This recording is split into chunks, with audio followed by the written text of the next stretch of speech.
Okay, I think we are good to go.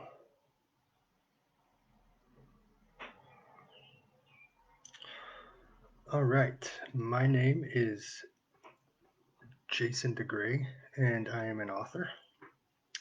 And this is my live Q&A. All right, I would like to start by reading some of my new book, Eve, and then I will do a question and answer with the questions here in a bit. So let me just start by reading an excerpt from my new book, Eve. Air, thick with smog, hung in a shroud over the technological wonder that was corporate Denver. It was a city of disparity, of dizzying heights and dense, oppressive lows, the pinnacle of human achievement. It and the other corporate city-states were made possible at the expense of the earth itself. Humanity's monuments to its hubris existed because of its reckless ambition and desire for progress. Skyscrapers, like fingers made of metal and glass, reached to the heavens, the tops of the tallest piercing the veil of gloom and breaking free into the clear blue sky. It was a sky dotted with sky cars, zipping and zooming, carrying frenetic people who were constantly busy to keep their minds off the truth of their depressive reality. Down below, at street level, a colorful assortment of common folk milled around the streets with apathetic purpose. They saw the writing on the wall. They knew that they lived in a world in decline. There was nothing left. They stared into the abyss of the certainty of their annihilation. Thus, the only freedom that remained was found in acts of complete and utter societal rejection. There were no cohesive groups, just morose and sardonic people lost in their own personal delusions. Delusions they projected outward with the help of immersive technology. But it wasn't only outlandish fashion and extreme depravity. Man had merged with machine, and varying examples of this union could be seen in the eclectic proletariat, who their betters lovingly dubbed noobs. It was the worst among them that Jacob Riley hunted. Riley screwed the lid on the cylindrical head case. The severed head inside floated weightlessly, its eyes staring into nothing and mouth slightly agape. The body at his feet jerked and writhed around in an expanding pool of blood. He donned a plastic poncho and a face shield, pulled rubber gloves over his hands, and took out a cleaver. Then he rolled the body over and buried the blade into the headless corpse's back. He hacked at it a few times, ignoring the blood splatter on his face guard, and pried open the rib cage, exposing the spinal column. Wrapped around it was a shimmering blue cord. Riley pulled out clippers and snipped the cord at the top and bottom of the spine and carefully pulled it free, depositing his loot in a clear plastic bag.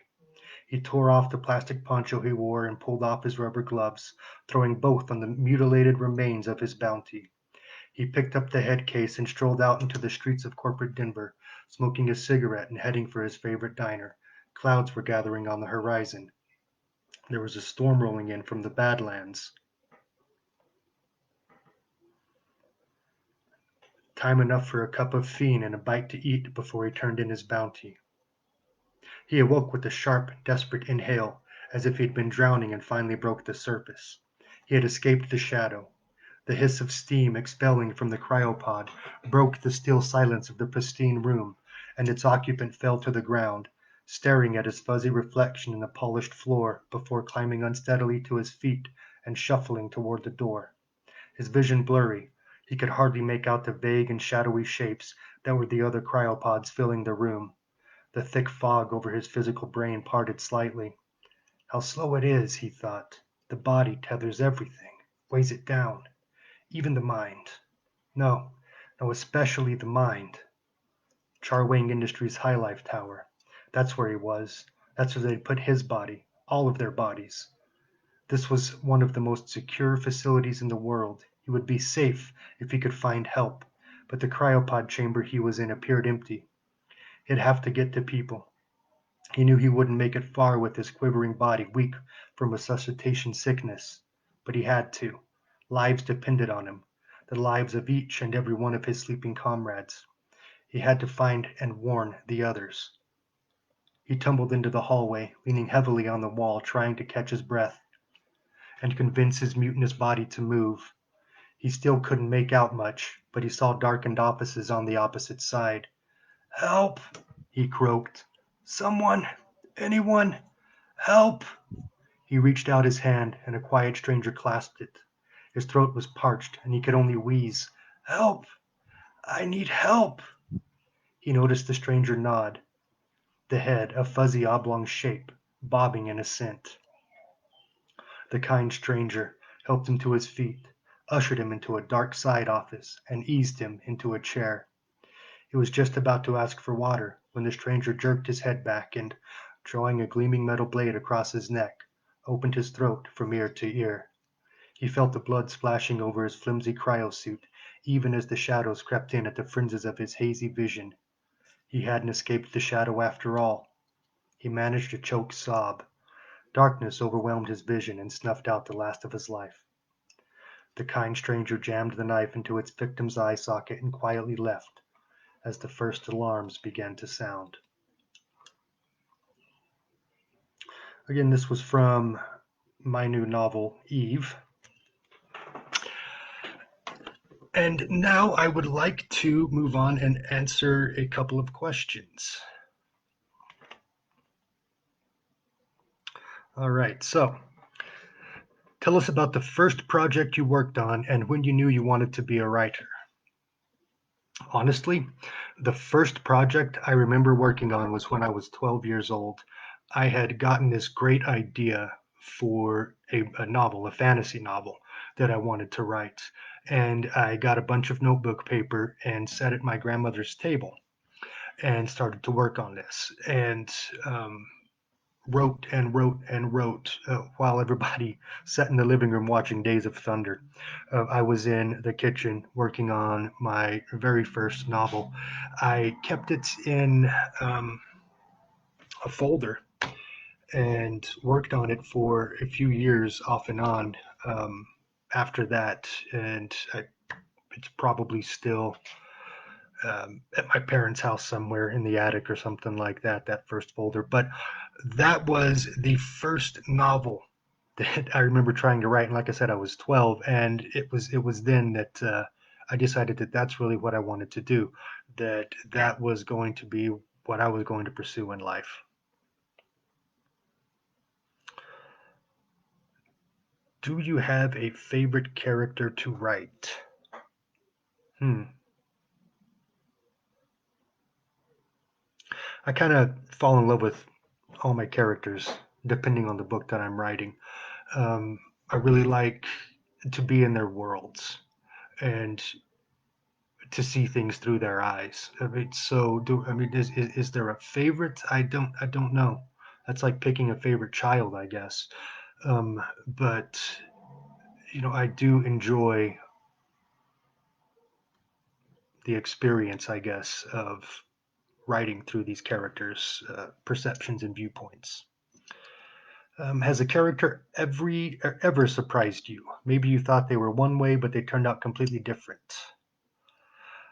Yes, usually these are the characters that I write in order to move the plot along.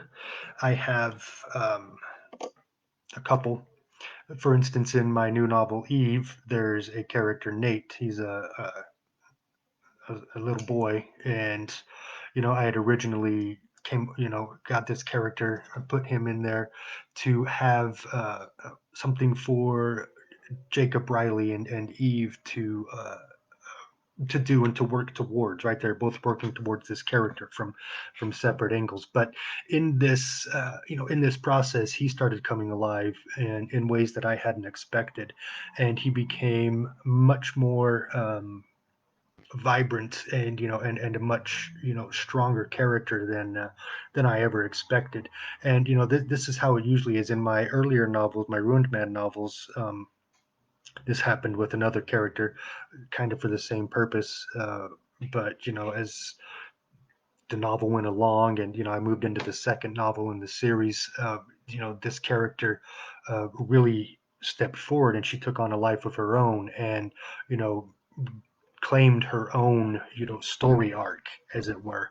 And so this was very yeah, interesting process, and not something that I expected, because like I said, I created these characters to help move the plot, and they always end up becoming more than I expect. What do you do when you're just not motivated to write? I don't write. It's as simple as that. I know some people like sit there and will tell you that to sit at the computer or whatever it is that you do to write and type for at least an hour a day, no matter what comes out, and all this kind of stuff. And I suppose that works for some people, but for me, it doesn't. If I'm not motivated to write, I do what Robert E. Howard used to call filling the reservoir. And, so I will read or watch a movie, or, you know, get some kind of creative inspiration from outside and use that to fuel my imagination, to fill my reservoir, as it were, to give me ideas, to give me insight, to give me uh, a direction to move into if I'm stuck, and things like this. So that's what I do if I'm not motivated to write, or if I sit down and I just can't do it.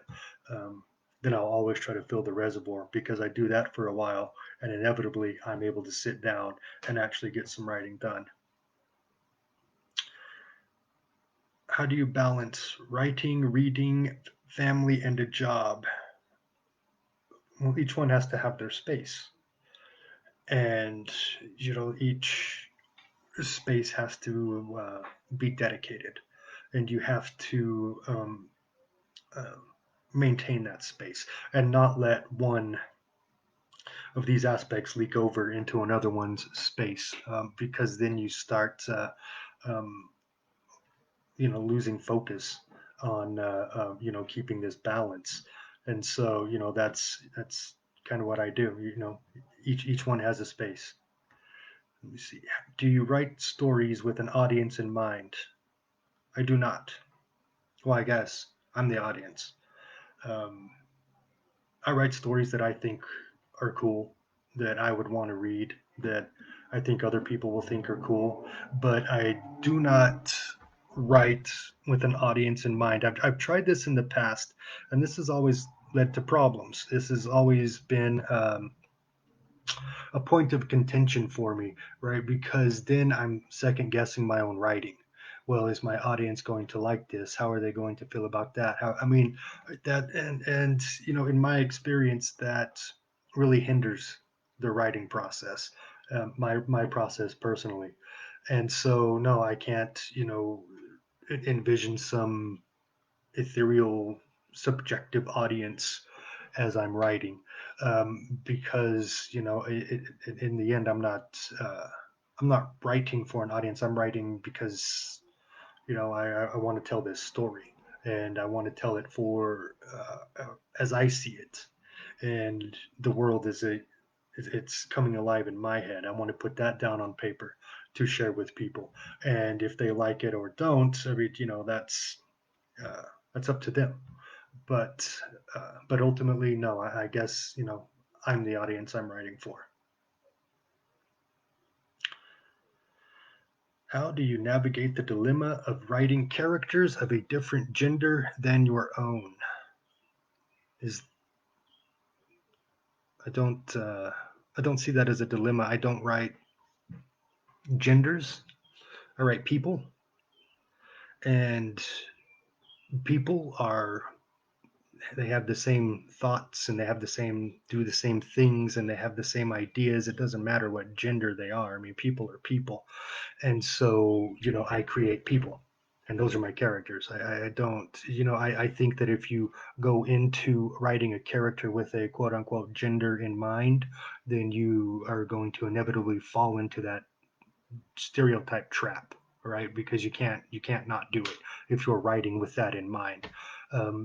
So no, I write people, and I studied psychology in college for that very reason, so I could write people, and that's what I do. As far as like specific genders, I guess I create characters, I create people, and then these people navigate gender roles in whatever world that I'm writing in, and how they act and react to the societal constraints placed upon them. That's what I write around as far as different genders, I guess. What made you realize you wanted to be an author, specifically a sci-fi fantasy author? Well, I've always loved fantasy and sci-fi. That's been my imagination go-to since I was very, very little. I mean, these were some of the very formative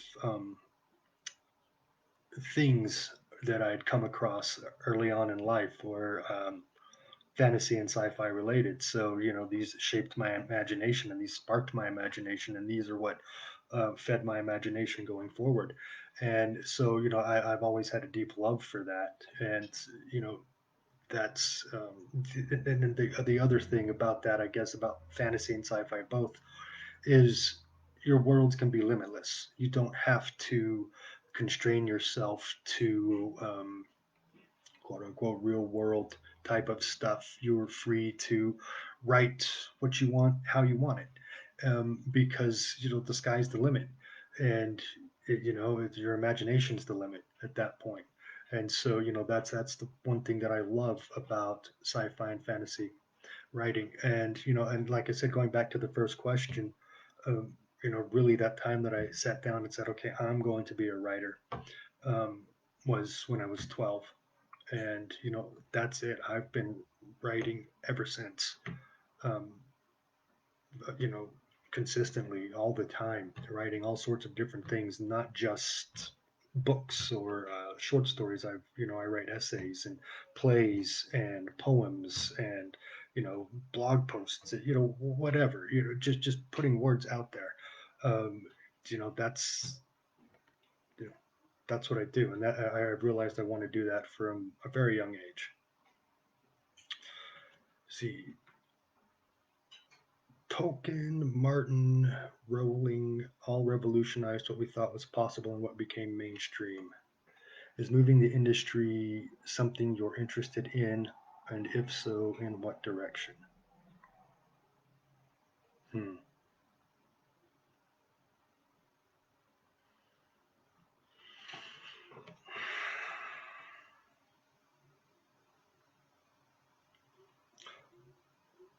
I mean, sure. I think that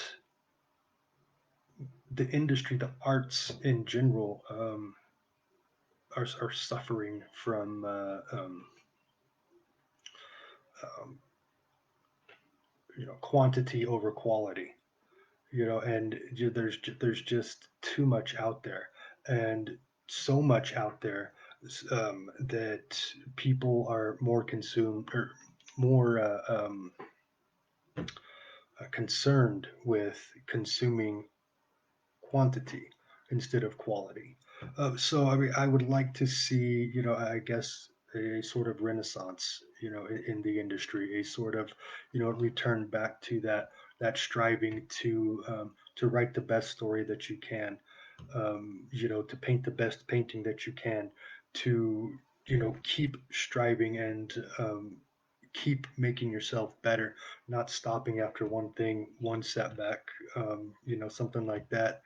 Um, and to keep improving, and I think that